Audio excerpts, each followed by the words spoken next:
Hello students. तो इस video के अंदर हम लोग डिस्कस करने जा रहे हैं एच.सी. वर्मा चैप्टर 3 काइनेमेटिक्स में ऑब्जेक्टिव 2 का क्वेश्चन नंबर 10। काफ़ी अच्छा क्वेश्चन है स्टूडेंट्स ये, और मैंने देखा है कि इन जनरल स्टूडेंट्स को इस क्वेश्चन में डाउट रहता है। तो चलिए हम पहले क्वेश्चन को समझ लेते हैं। क्वेश्चन कहता है the accelerations of a particle as seen from two reference frames S1 and S2 have equal magnitude 4 metre per second square. ठीक है, अब हम ऑप्शंस को पढ़ के ये समझने की कोशिश करते हैं कि क्वेश्चनर हमसे करवाना क्या चाहता है, क्या चेक करवाना चाहता है। तो पहला ऑप्शन कहता है the reference frame must be at rest with respect to each other.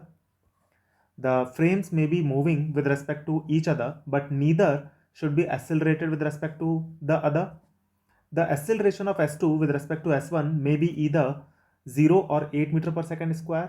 The acceleration of S2 with respect to S1 may be anything between 0 and 8 meter per second square. यानी कि question हमसे ये चाहता है कि हम S1 और S2 के एक्सेलरेशन के ऊपर कमेंट करें और उनके रिलेटिव एक्सेलरेशन के ऊपर कमेंट करें। ये क्वेश्चन हमसे कुछ इस तरह का काम करवाना चाहता है। तो चलिए हम इस काम को करते हैं। देखिए यहाँ पर मैंने इसका एक सॉल्यूशन डेवलप किया है। तो यहाँ पे कुछ हम वेरिएबल्स जो मैंने डिफाइन किए हैं पहले हम उनको समझ लेते हैं। एक्सेलरेशन ऑफ S1 को मैं बोल रहा हूँ A1, एक्सेलरेशन ऑफ S2 को मैं बोल रहा हूँ A2। S1 और S2 मैंने दो रेफरेंस फ्रेम ले लिए जिनके एक्सेलरेशन को A1 और A2 डिफाइन कर दिया। एक्सेलरेशन ऑफ द पार्टिकल को हम मैं बोल रहा हूँ AP। ये एक्सेलरेशन किस फ्रेम के रेस्पेक्ट में मैंने माना है? ग्राउंड के फ्रेम में। तो ग्राउंड के फ्रेम में S1 का जो एक्सेलरेशन है वो A1 है, ग्राउंड के फ्रेम में S2 का एक्सेलरेशन A2 है, ग्राउंड के फ्रेम में पार्टिकल का एक्सेलरेशन लेट्स से AP है। ठीक है, तो हम ये जानते हैं क्वेश्चन में हमको ये कहा गया है कि जो एक्सेलरेशन है पार्टिकल का दोनों फ्रेम के रेस्पेक्ट में उसका मैग्नीट्यूड है 4 metre per second square. Particle का एक्सेलरेशन S1 और S2 के रेस्पेक्ट में 4 मीटर पर सेकंड स्क्वायर है। तो देखिए इसी कंडीशन को हमने यहाँ पे डिपिक्ट किया है कि acceleration of particle with respect to A1 क्या होगा? AP माइनस A1 होगा। उसका मैग्नीट्यूड है 4, उसका डायरेक्शन कुछ भी हो सकता है जो कि क्वेश्चनर ने हमको दिया नहीं है, मैग्नीट्यूड दे रखा है। तो लेट्स से हम डायरेक्शन को किसी भी n1 यूनिट वेक्टर के अलॉन्ग मान लेते हैं। n1 कैप क्या चीज़ है? n1 कैप एक जनरल यूनिट वेक्टर है। ठीक है, तो AP माइनस A1 की वैल्यू हो गई 4, तो हो गया मैग्नीट्यूड। n1 कैप जो है वो डायरेक्शन है, कोई भी एक रैंडम डायरेक्शन हो सकता है, जनरल डायरेक्शन।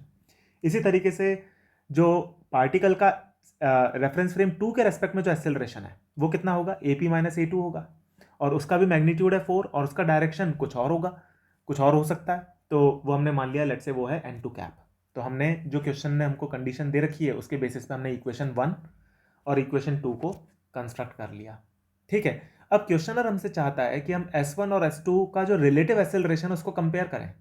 तो यानी कि हमको A2 माइनस A1 की जरूरत है। A2 माइनस A1 क्या होगा? Acceleration of S2 with respect to S1।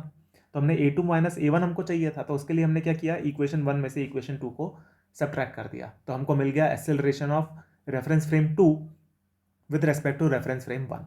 तो वो हमारे पास में क्या इक्वेशन बनेगी? वो हमारे पास में ये इक्वेशन बन जाएगी 4n1 cap minus 4n2 cap. ये इक्वेशन आ गई हमारे पास में। ठीक है ना। अब हम अगर मान लीजिए ये A2 vector minus A1 vector जो हमने निकाला है, ठीक है, इसको वेक्टर फॉर्म में लिख लेते हैं। तो ये A2 vector minus A1 vector है, इन सबको भी हम वेक्टर फॉर्म में लिख लेते हैं। तो ये हमारे पास में वेक्टर फॉर्म में ये आ गई इक्वेशन नंबर 3। अब हम ये बात जानते हैं वेक्टर्स की नॉलेज से कि अगर मान लीजिए ये दोनों यूनिट वेक्टर हैं n1 कैप और n2 कैप, और इनके जो मैग्नीट्यूड्स हैं वो है 4 और 4, तो अगर अपन A2 vector minus A1 vector की मैक्सिमम वैल्यू निकालें तो वो कितनी आएगी? वो सिंपली आ जाएगी 8, जब n1 और n2 एक दूसरे के एंटी पैरेलल होंगे, क्योंकि यहाँ पे बीच में माइनस आ रहा है। और इनकी मिनिमम वैल्यू कितनी आएगी? मिनिमम वैल्यू आएगी 0, जब ये दोनों एक दूसरे के पैरेलल हो जाएंगे। तो यहाँ से हमको समझ में आता है वेक्टर्स की नॉलेज से कि जो A2 माइनस A1 वेक्टर जो है इसका जो मैग्नीट्यूड होगा वो 0 से 8 के बीच में कोई भी वैल्यू ले सकता है, डिपेंडिंग ऑन द केस कि n1 और n2 के बीच का एंगल कितना है। अगर n1 कैप और n2 कैप इन दोनों के बीच का एंगल अगर हो गया 0 डिग्री तो आंसर आ जाएगा 0, यानी कि A2 माइनस A1 वेक्टर का जो मैग्नीट्यूड है उसकी वैल्यू आ जाएगी 0, यानी कि जो रिलेटिव एक्सेलरेशन है वो आ जाएगा 0। और अगर n1 कैप और n2 कैप के बीच का एंगल हो गया 180 डिग्री, तो ये दोनों सिंपली ऐड हो जाएंगे क्योंकि बीच में सब्ट्रैक्शन है ना। तो ये दोनों सिंपली ऐड हो जाएंगे और हमारे पास में मैग्नीट्यूड आ जाएगा मैक्सिमम, यानी कि 8 आ जाएगा। यहाँ से हमको समझ में आता है वेक्टर्स की नॉलेज से स्टूडेंट्स की A2 माइनस A1 जो ये वेक्टर है इसका जो मैग्नीट्यूड होगा, है ना, इन सबको हम वेक्टर साइन लगा देते हैं, इसका जो मैग्नीट्यूड होगा वो 0 से 8 के बीच में लाई करेगा।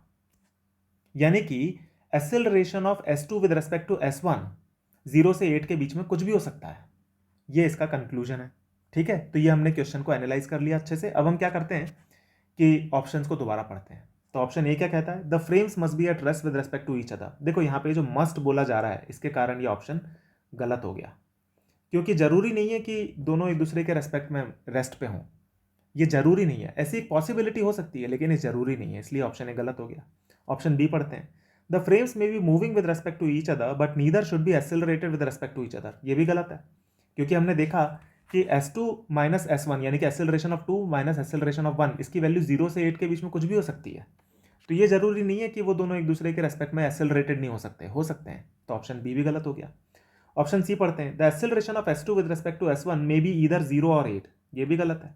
क्यों गलत है, क्योंकि हमने देखा कि S2 का S1 के रेस्पेक्ट में जो एक्सेलरेशन होगा वो 0 से 8 के बीच में कोई भी वैल्यू ले सकता है।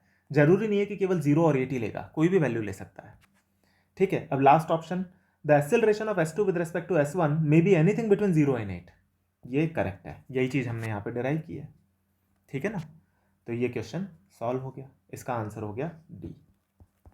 तो देखिए कितना अच्छा क्वेश्चन है, और इसको अगर आप विदाउट डूइंग दिस मैथमेटिक्स अगर आप करने की कोशिश करते हैं तो बड़ी प्रॉब्लम आती है। ये जो मैंने मैथमेटिक्स आपको बताई है, जो मैंने यहाँ पे वेक्टर की नॉलेज यूज़ की है, इस नॉलेज को यूज़ करके क्वेश्चन काफ़ी आसान हो जाता है। बिना इसके इंट्यूटिवली इसको कर पाना मुश्किल पड़ता है। ठीक है, तो हम लोग और अच्छे क्वेश्चंस और अच्छे कंसेप्ट के साथ में मिलेंगे आने वाले वीडियोज़ में। Thank you.